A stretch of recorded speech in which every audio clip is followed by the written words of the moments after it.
Hey guys, so last video natin bago tayo umalis no for the night, dahil mahaba pang biyahe natin. So alis tayo maya-maya in an hour or two siguro, no, para makapahinga muna tayo kasi galing tayo ng work eh. So itong video na to nakalimutan kong gawin actually kasi hinihintay ko matapos yung unit sa shop. So this video here is for my client na si Mr.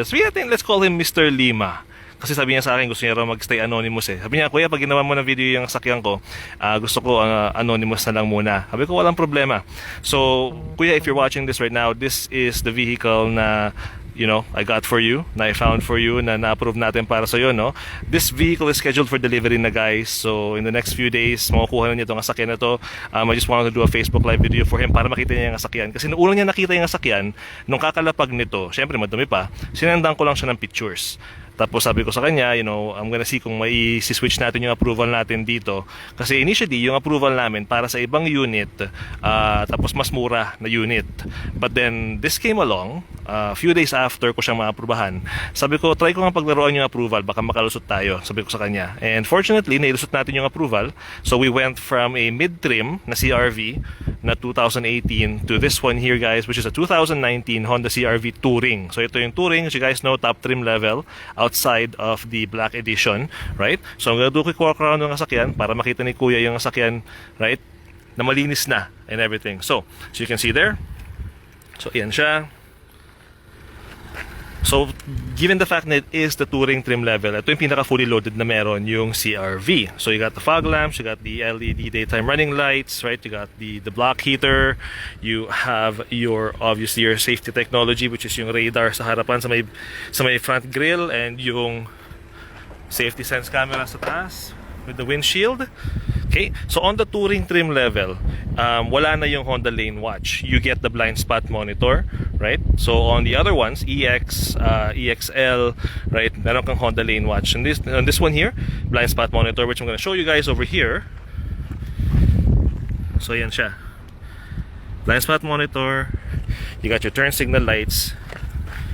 I believe these are 19-inch alloy wheels, right?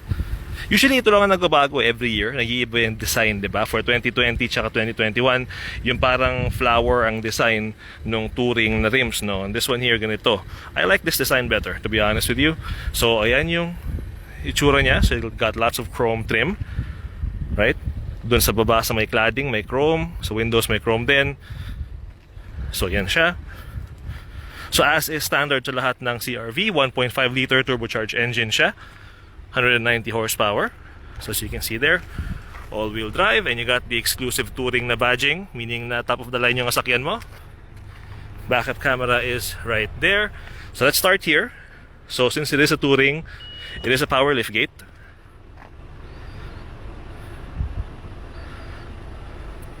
So ito yung likuran niya. So you get the tonneau cover on this unit here, right? You got the power outlet sa likuran dito.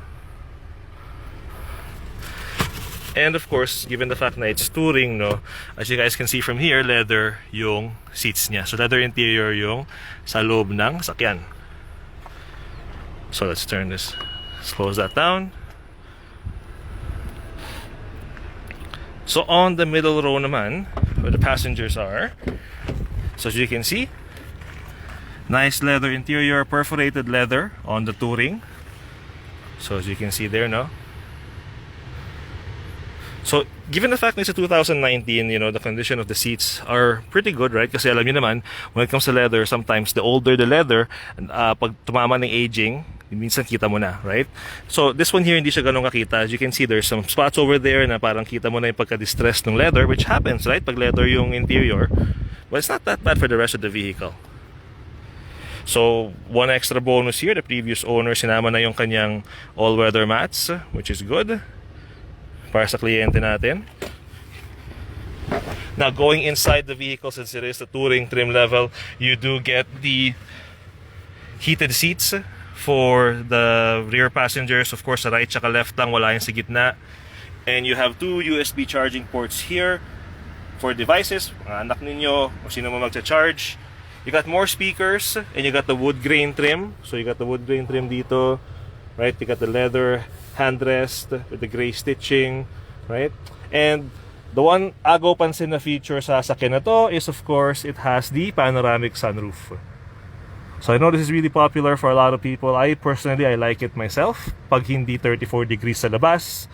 But this one here has it.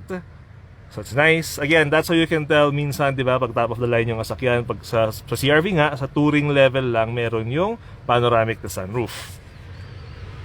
Okay. So space-wise, of course, it's pretty good for space.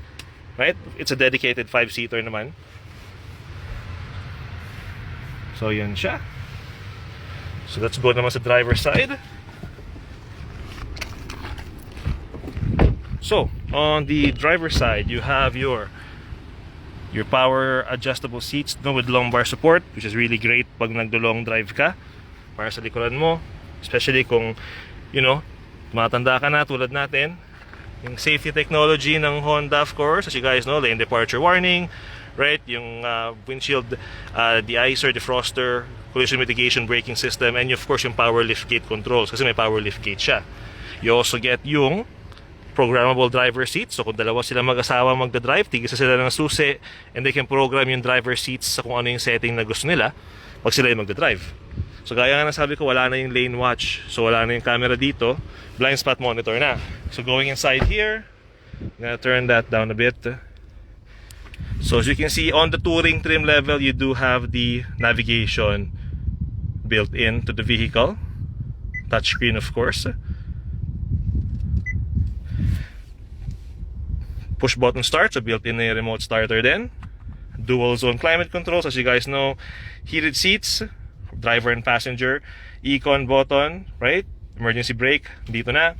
So, backup camera, it's right there.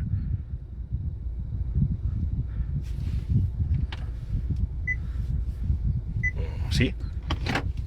You got the power outlet there, more charging options there.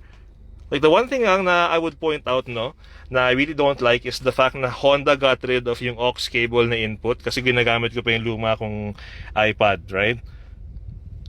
And if you notice, wala na rin siyang CD player. So everything is MP3 na kailangan, streaming na. So still the same, guys. Wood grain leather interior with the trim. Glove box is right there. Manuals are there. So the one thing na nagustuhan ni Kuya dito was yung mileage. So if you look here, 14,000 kilometers lang yung itinakbo ng sasakyan, 2019 na model. Gaya nga ng sabi ko, right? Finding low mileage vehicles hindi madali all the time. Sometimes, you know, tsambahan lang talaga kung ano yung maswerteng makuha mo. And in this case here, nung nakita kong lumapag yung sasakyan, right?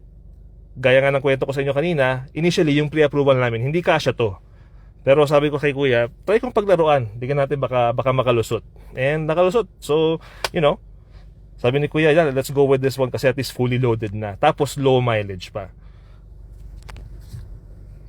So on the touring as well, you get the heated steering wheel, leather wrapped heated steering wheel, no? Adaptive cruise controls are over here. Standard Bluetooth controls, right? Volume and all that stuff. Andito rin siya.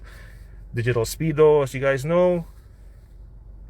And since it is a 2019 with low kilometers, it did pass, wala lang sa akin yung paperwork, but it passed certified used Honda status.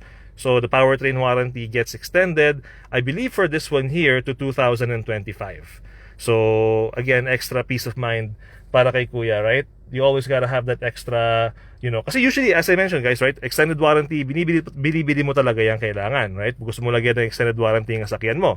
So for certified use Honda, if it already has one, right, bakit hindi? So in this case here, talagang everything lined up. And I'm really happy kasi si Kuya, matagal na siyang follower ko. Matagal na siyang nagla-like sa mga posts, matagal na siyang nasusubaybay sa mga videos. I think mga 2 or 3 years na siyang naka-follow sa page natin. Ayun yung usapan namin, sabi niya, "Sir, inabot man tayo ng 2 years or so, at least nakakuha na ako ng sasakyan sa'yo." And you know, you gotta be really grateful for those kind of, you know, followers, yung followers na nagiging clients, right? So there you go. Pinamis ko nga sa kanya, sabi ko sa kanya, gagawin kita ng video, Kuya.